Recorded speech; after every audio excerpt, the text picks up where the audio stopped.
আসসালামু আলাইকুম। আশা করি সবাই ভালো আছেন। আপনারা ম্যাপে যেটা দেখতে পাইতেছেন সেটা হলো এশিয়ার এই রিজনের ম্যাপ। যে ম্যাপে প্রধানত দেখা যাইতেছে যে প্রধান প্রধান যে নদীগুলো সেই নদীগুলোর অবস্থান দেখা যাইতেছে। তো এইটা নিয়ে আজকে আলোচনা করব হচ্ছে বাংলাদেশ ভবিষ্যতে টিকে থাকবে কিনা তা নির্ভর করতেছে বাংলাদেশের সামরিক সক্ষমতা এবং নদী ব্যবস্থাপনার উপরে, মোস্টলি নদী ব্যবস্থাপনা এবং সামরিক সক্ষমতার উপরে। কেন যদি এই কাজগুলো নদী ব্যবস্থাপনা বাংলাদেশ না করতে পারে তাহলে দক্ষিণ এশিয়া বাংলাদেশ টিকে থাকবে না, সেটা হলো আজকের মূল আলোচনার বিষয়। তো মূল নদীগুলোর মধ্যে দেখতেছেন ইন্দাস রিভার, যেটা সিন্ধু নদ নামেও আপনারা জানেন, পাকিস্তানে, এবং কিছু অংশ পড়ছে ইন্ডিয়াতে আর কিছু অংশ পড়ছে চায়নাতে। আর গঙ্গা রিভার দেখতেছেন চীনের শুরুতে উৎপত্তিস্থল এবং ভারতের মধ্যে দিয়ে আইসা বাংলাদেশে এই অঞ্চলে প্রবেশ করছে রাজশাহীদা, যেটা পদ্মা নদী নামে পরিচিত। আর এটা হলো ইয়াং সলবর নদী, যেটা চীনে নামে পরিচিত। পরবর্তীতে ভারতের অরুণাচল প্রদেশ দিয়ে ঢুকে এবং বাংলাদেশের রংপুর এবং ময়মনসিংহের ওই অঞ্চল দিয়ে ঢুকছে বাংলাদেশে, যেটা যমুনা হিসেবে আমরা চিনি। এগুলো হলো প্রধান প্রধান নদী। এছাড়া আপনার এই নদী আছে, বড় বড় নদী, যে মোস্টলি আপনার এই অঞ্চলের নদীগুলোর উৎপত্তিস্থল কোথায়? চায়নাতে। চায়নাতে। আর এখানে আর একটা নদী দেখতে পেতেছেন, সেটা হলো আপনার আমুর রিভার। এটা ইউরোপে না, অ্যাকচুয়ালি এটা এশিয়ার মধ্যেই পড়ে, কারণ রাশিয়ার ইস্টার্ন পার্ট এটা। তো আমুর রিভার এখানে চায়নার কিছুটা অংশ আছে, আর মোস্টলি হচ্ছে রাশিয়া অবস্থিত। তো আমরা বাংলাদেশের নদী ব্যবস্থাপনার আর একটু ডিপলি যদি দেখি তাহলে আর একটু ভালো বুঝতে পারবো কেন বাংলাদেশের জন্য নদী ব্যবস্থাপনা গুরুত্বপূর্ণ। বাংলাদেশের, আপনার ম্যাপ দেখতেছে, বাংলাদেশের আয়তন কত? 1,48,000 বর্গ কিলোমিটারের মতো, স্কোয়ার কিলোমিটার। কিন্তু বাংলাদেশের জনসংখ্যা 17 থেকে 18 কোটি, অর্থাৎ ঘনবসতির দিক থেকে বাংলাদেশ পৃথিবীর 1 নম্বর দেশ বলা যায়। ঘনবসতিতে সিঙ্গাপুর টিঙ্গাপুর কয়েকটা দেশ যদি বাদ দিই, কারণ ওইগুলো আসলে দেশ না ওইভাবে চিন্তা করতে গেলে, ওগুলো পুরোটাই সিটি, মানুষ কম, ওইসব চিন্তা করলে হয় না। তো বাংলাদেশে মোটামুটি 1300 থেকে 1400 লোক বসবাস করে প্রতি বর্গ কিলোমিটারে। চায়নাতে সেটা 200 থেকেও কম লোক বসবাস করে, 170-80 জন থেকে 90 জনের মতো মানুষ বসবাস করে। ভারতে 140 কোটি মানুষ হওয়ার পরেও বসবাস করে প্রতি বর্গ কিলোমিটারে মাত্র 290 জন, বা রাফলি 300। তা বাংলাদেশে পৃথিবীর মানে ঘনবসতিপূর্ণ দেশগুলোর থেকেও 3 থেকে 4 গুণ বেশি মানুষ বসবাস করে। ফলে আপনাকে খাদ্য বা এই অঞ্চলের জীবনমান বাঁচাইতে হলে আপনাকে বেশি পরিমাণে উৎপাদনে যেতে হবে, যেটা বাংলাদেশ মোটামুটি উৎপাদন করে। বাংলাদেশ কিন্তু সমতল ভূমির দেশ এবং অনেক জায়গায় নদী ব্যবস্থা। বাংলাদেশে একটা সময় আমরা পড়েছি বইতে, 10-15 বছর পূর্বে 700 নদী ছিল, ক্লাস 4-5-এর বইতে।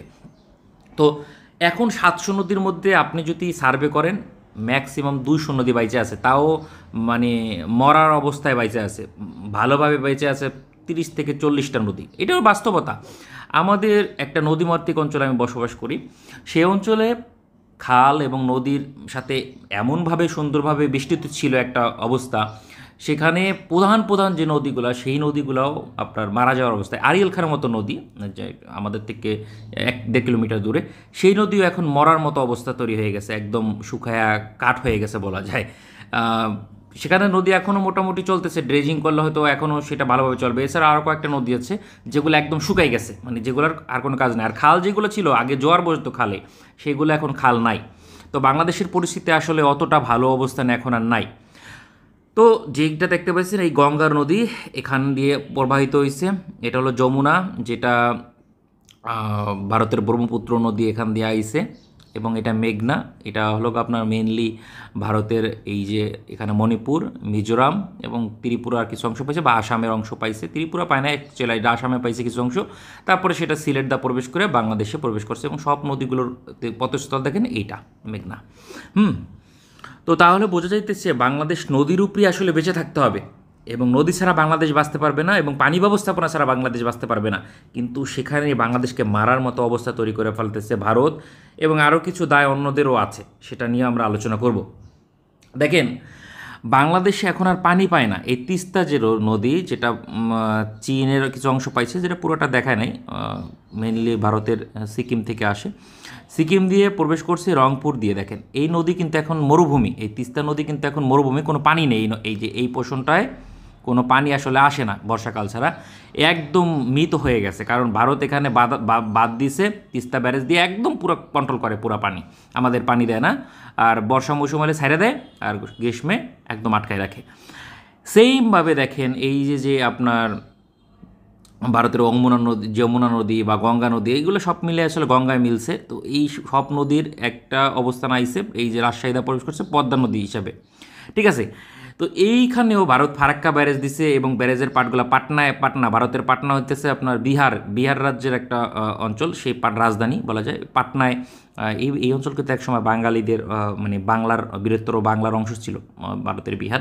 তো পাটনায় বাদ দিছে, তারপর আপনার এই অংশগুলো দেখতেছেন মানে প্রচুর বাদ দেওয়া ভারত, মানে এই নদীগুলোতে বাদ দিয়ে পানি কন্ট্রোল করে এবং পানি অন্য অঞ্চলে ছড়াই দিতেছে, মানে চেষ্টা করতেছে যে নিজেদের মতো করে ব্যবহার করার চেষ্টা করতেছে।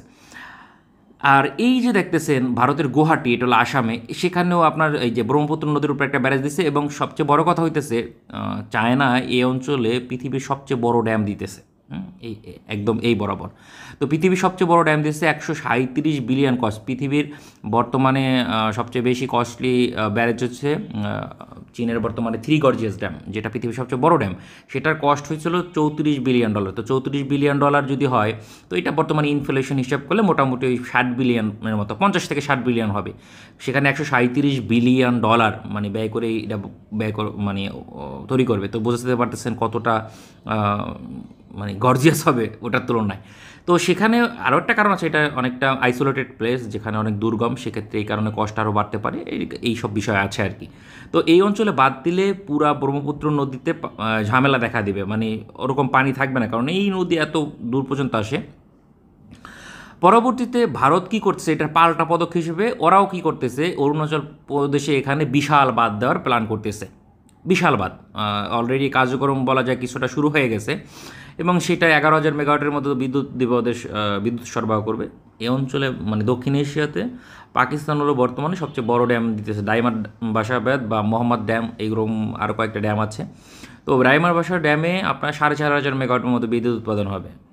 তাহলে বুঝতে পারতেছেন এটা 11,000 মেগাওয়াট বিদ্যুৎ করবে, তাহলে কী পরিমাণ পানি আসবে এবং কী পরিমাণ পানি রুখে দেবে, তাহলে আপনারা বিবেচনা করতে পারেন যে আসলে আমাদের জন্য কতটা চাপ হয়ে যাবে। আমাদের ব্রহ্মপুত্র আমাদের কিন্তু যে মেঘনা বা পদ্মা নদীর থেকে আমরা পানি খুব একটা পাই না, বাস্তব কথা যেটা, এখান থেকে খুব একটা পানি এখন আমরা পাই না। আমরা মেইনলি পানি পাই হচ্ছে এই ব্রহ্মপুত্র থেকে, কারণ ফারাক্কা বাদ দিয়ে ভারত পানি কন্ট্রোল করে, সে কারণে আমরা খুব একটা পানি পাই না।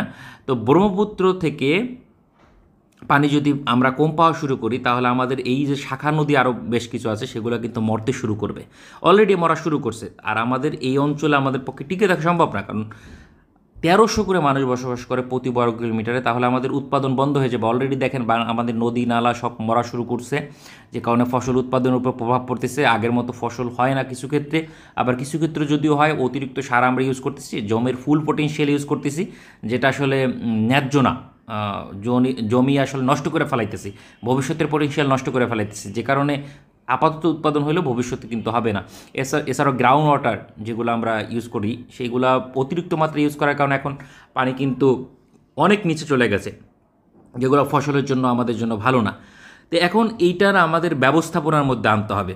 ভারত যে শুরু করছে যে সবখানে ড্যাম, কদিন পরে দেখবেন এই যে আমাদের মেঘনা নদীর এই যে পোষণটা আছে সিলেট দা প্রবেশ করছে, সুরমা নদী হিসেবে আমরা জানি, বা ভারতে বরাক নামে চিনি, বরাক নদী, সে নদীতেও ড্যাম দেবে, মানে একাধিক ড্যাম দেবে। তো কন্ট্রোল এমনভাবে করবে আমরা সমস্যায় পড়ে যাব। বাংলাদেশের সমস্যা হয় না কখন দেখেন, বাংলাদেশে মোটামুটি মে মাস থেকে শুরু হয়, অক্টোবর পর্যন্ত বা নভেম্বর পর্যন্ত আমাদের সমস্যা থাকে না। তো 6 থেকে 7 মাস, রাফলি ধরলাম 8 মাস, 6 থেকে 8 মাস আমাদের একটা মানে চলা যায়। 6 মাস ভালো চলা যায়, 2 মাস কষ্ট করে চলা যায়, আর 4 মাস আমাদের চলার মতো অবস্থা নেই। আর যেই সময়টা আমাদের ওই 4 মাস আমাদের পানি বেশি দরকার, তো সেই পানি যখন বেশি দরকার তখনই আমরা আরও পানি কম পাবো, কারণ ভারত সেখানে বন্ধ করে দিচ্ছে একটার পর একটা ড্যাম দিয়ে। এখন বাংলাদেশেরও এর পাল্টা পদক্ষেপ নিতে হবে। পাল্টা পদক্ষেপ না নিলে আমাদের এই অঞ্চলে টিকে থাকা সম্ভব নয়, মানে মরুভূমিতে একটা পরিণত হবে, মানুষ হাহাকারের মধ্যে পড়ে যেতে পারে। এটার দুইটা ওয়ে আছে সমাধান করার। দুইটা ওয়ে কি, এক হতেছে আপনার ডিফেন্স যে শক্তি আছে সেটা বৃদ্ধি করা। এখন বলতে পারেন ডিফেন্সের শক্তি বাড়ার সাথে এইটার কী সম্পর্ক হচ্ছে এটা যে আপনি যদি ড্যাম দেন এবং আমার পানি রুখে দেন, আমি আপনাকে আক্রমণ করে ড্যাম ধ্বংস করব, এরকম একটা ডিটারেন্স আমার মধ্যে আছে। যেমন পাকিস্তান সেই কাজটা করতে পারে বলে কিন্তু ভারত বাধ্য হয়ে ড্যাম ওরকম দেয় না বা পানি রোখে না, বাস্তব কথা যেটা। যদি সেটা না পারতো, পাকিস্তানের কাছে ওই ডিটারেন্স না থাকতো, তাহলে ভারত অবশ্যই ড্যাম ক্লোজ করে দিত, কিছু করা থাকতো না। যেমন বাংলাদেশের সাথে করছে, দেন ফারাক্কা তিস্তা আমাদের বন্ধ করে দিয়ে আমাদের মরুভূমিতে পরিণত করতেছে, উত্তরাঞ্চলে একদম রংপুর তো একদম মরুভূমির মতো অবস্থা হয়ে যায়। তো সেটা কিন্তু আমরা করতে পারতেছি, আমার সামরিক শক্তিশালে আমি এটা ডিটারেন্স বজায় রাখতে পারতাম, ভারত আমাদের সমীহ করতো। তো সেইটা একটা বিষয় কাজ করে। আর দ্বিতীয়ত আমাদের পানি ব্যবস্থাপনায়ও নজর দিতে হবে। এখন পানি ব্যবস্থাপনা নজর দিয়ে ড্রেজিংয়ের একটা মাত্রাধিক আপনার প্রপারলি যে ড্রেজিংয়ের কাজ সেগুলোতে মনোযোগ দিতে হবে। আমাদের ড্রেজিং মেশিন যতগুলো আছে সেগুলো ফুল পটেনশিয়াল তো দূরের কথা 10% পটেনশিয়ালিটিও ইউজ করে না। তারা মানে বিআরডব্লিউটিএতে যারা আছে তারা দিন রাত ঘুমায়, মেনলি কোনো কাজ করে না, ওই সামান্য একটু কাজ করে। মাসের একটা নির্দিষ্ট টাইমে দেখা গেছে নদীগুলো একদম মরুভূমিতে পরিণত হয়েছে, বালুতে ভরে যেতেছে, ড্রেজিংয়ের কোনো ব্যবস্থা নেই। মানে নদী ব্যবস্থাপনায় খুব সমস্যা আছে আমাদের, এখানে একটা ব্যবস্থা করতে হবে এবং খালের সংখ্যা বৃদ্ধি করা এবং ছোটো ছোটো স্টোরেজ বাড়ানোর যে ব্যবস্থাগুলো সেগুলো করতে হবে। যেমন ধরেন আমাদের এই অঞ্চলে আমাদের পানির ভালো একটা স্টোরেজ আছে, সেটা হচ্ছে কাপ্তাই হ্রদের ব্যারেজটা বড় করা যেতে পারে, সেখানে কিছু একটা প্ল্যান করা যেতে পারে, আরও ওই অঞ্চলের সংরক্ষণের ব্যবস্থা। তারপরে আমাদের যতটা সম্ভব তিস্তা ব্যারেজ প্রকল্প যেগুলো আছে সেগুলা ভালোভাবে বাস্তবায়ন করা, যার মাধ্যমে এই অঞ্চলে পানিটা মিনিমাম, আমাদের পাহাড় নাই, পাহাড়ের চিপা থাকলে আমরা সেখানে অনেক পানি সংরক্ষণ করা যায়। তো বাংলাদেশের যেহেতু ওরকম পাহাড় নাই, সেক্ষেত্রে আমরা অত পানি সংগ্রহ করে রাখতে পারবো না। তো যতটা পারি ততটার ব্যবস্থাপনা আমাদের নিতে হবে। তারপরে এই অঞ্চলে, সিলেট অঞ্চলে আমরা চেষ্টা করতে পারি কোনোভাবে ব্যারেজ দেওয়া যায় কি না, এবং এগুলো সার্ভে করতে হবে। হাইড্রোলজিক্যাল যদি সার্ভে না করেন তাহলে তো আসলে সমস্যা। ব্রহ্মপুত্রতে আমরা একটা সমস্যা পড়তে যেতেছি, এটা হলো বাস্তবতা, মানে আমাদের স্বীকার করতে হবে। ভারত অলরেডি স্বীকার করে, আবার অনেকটা করে না। যেমন ধরেন ব্রহ্মপুত্র নদীতে ভারত সার্ভে করছে 30 থেকে 35% পানি সাপ্লাই আসে চীনের এখান থেকে, আর বাদ বাকি 60 থেকে 65% আসে হলো আপনার ভারতের অভ্যন্তরীণ বৃষ্টিপাত এবং আরও যে নদীমালা আছে সেখান থেকে। এখন ভারতের যে আসামের চিফ মিনিস্টার হেমন্ত বিশ্ব শর্মা উনি বলছে যে এটা বন্ধ করলে কোনো সমস্যা নাই, কিন্তু আসলে সমস্যা নাই, এটা স্ট্যাটিস্টিক্যালি সঠিক নয়। কারণ যখন বর্ষা হয় তখন আপনার পানি বেশি দরকার নাই, তো দরকার আছে।